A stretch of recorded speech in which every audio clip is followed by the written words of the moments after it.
100 miles is daunting. For most rational thinking people, it's considered crazy, and for good reason. That's exactly what's drawn me to it. It's a very pure form of accomplishment. There is no score, no judges, just a distance that you either covered or you didn't. It's not something you can fake or show up and do without putting in the work. The payoff of completing it is different for everyone, and detriments remain the same. You're going to face extensive muscle damage, fatigue, and sleep deprivation. There will come a point where everything in you will be begging you to stop. The question is, will you?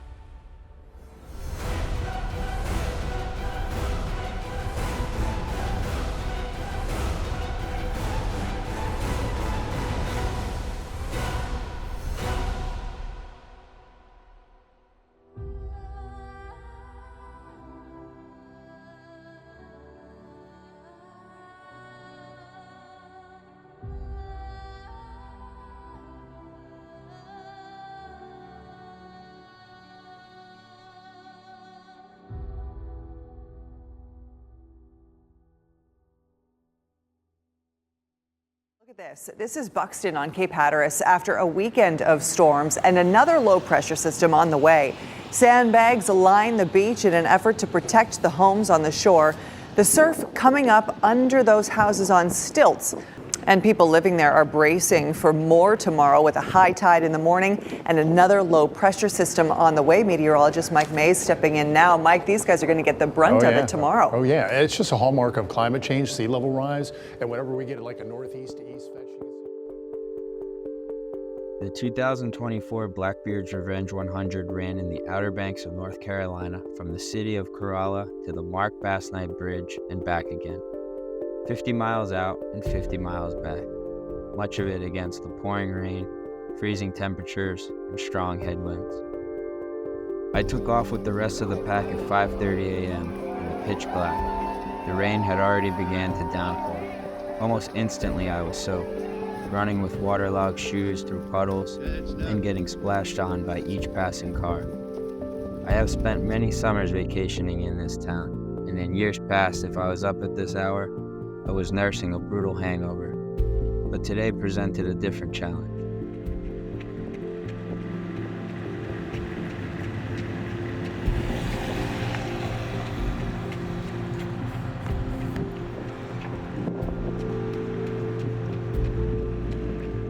First 10 miles in a 100-mile race, I don't think anybody ever really struggles at that point. And in the Outer Banks, even though it's raining, you're in a vacation spot. So you're running by like these beautiful vacation homes.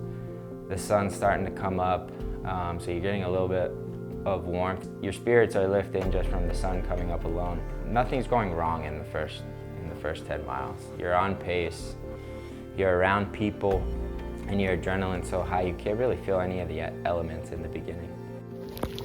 Mile 12, middle of a hurricane. Let's go.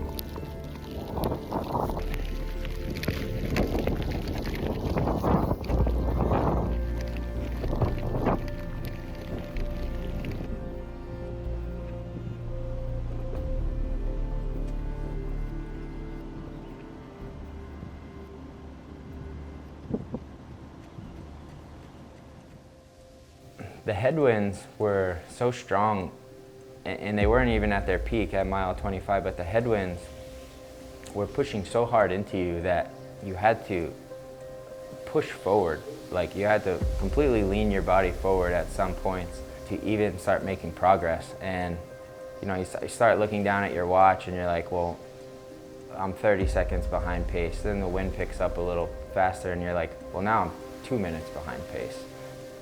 If 13, turns to 14 and on up, you become at real risk of just not making the time. This race had a 32-hour cutoff. Trying to do some math in my head, I thought there was a strong chance that by the time the conditions, which were expected to continue to get worse and worse and worse, I thought there was a good chance that I wasn't going to get back in time.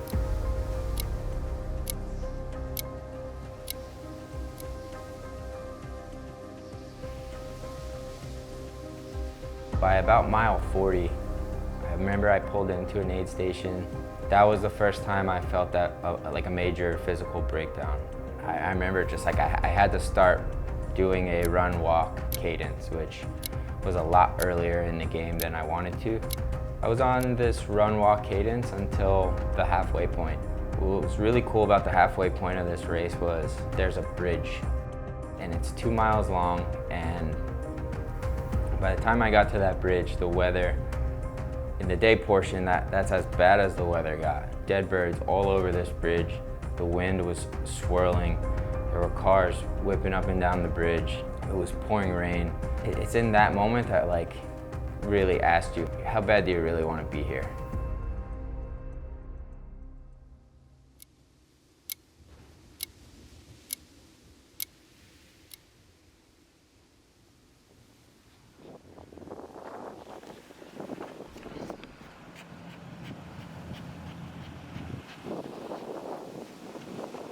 Mile 50 to 70, the race, a lot of the other lengths of the race, so the 100K and the team relay, a lot of those people have kind of like moved on, and everyone that's in the 100-mile race is pretty spread out at this point.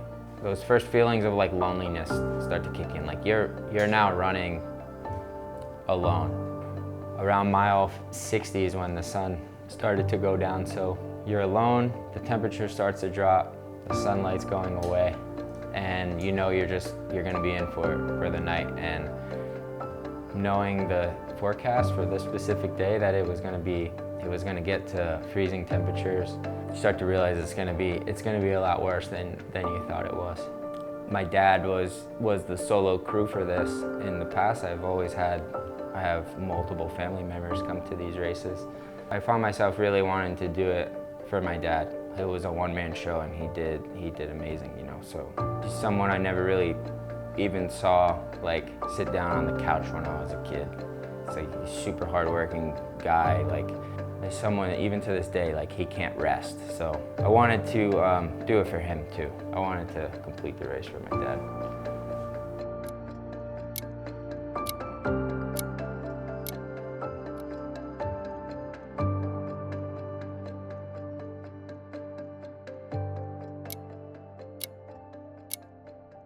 Mile 75 to 100 was absolutely the worst part. 80 was when I really started to come to the grips with the fact that like I wasn't going to be able to run out the rest of the race.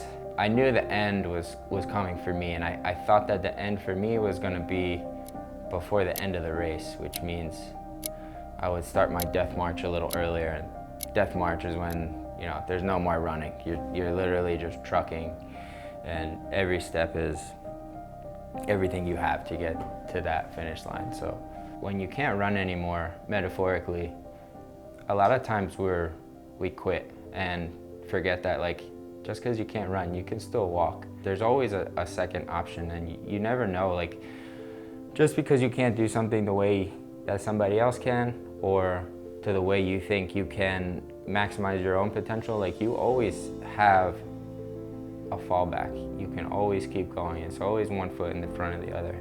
As long as you keep moving, you're gonna get to the end eventually.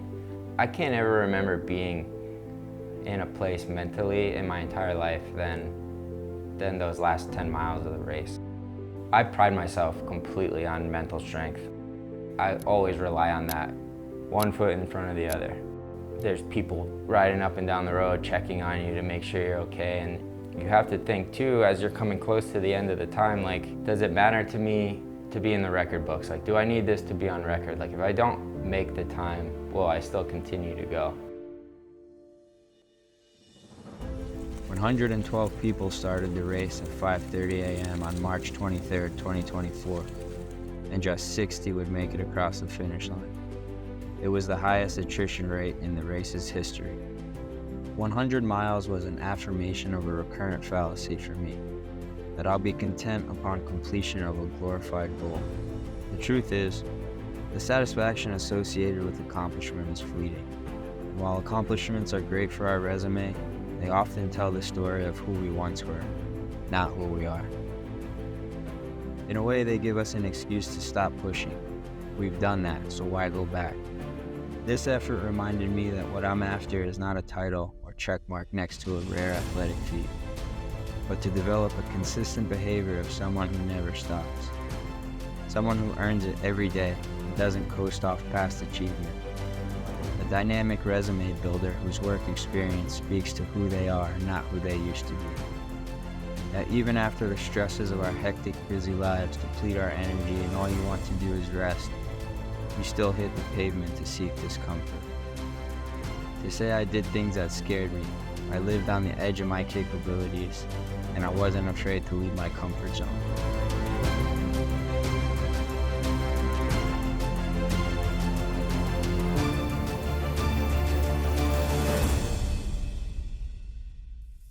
Because instead of saying never again, the next time the terrain has beat down my joints and the weather has robbed me of my optimism, after the miles have stripped my mind of all tranquility and my hope is in the gutter, there's one thing I know for absolute certain. I'm coming back.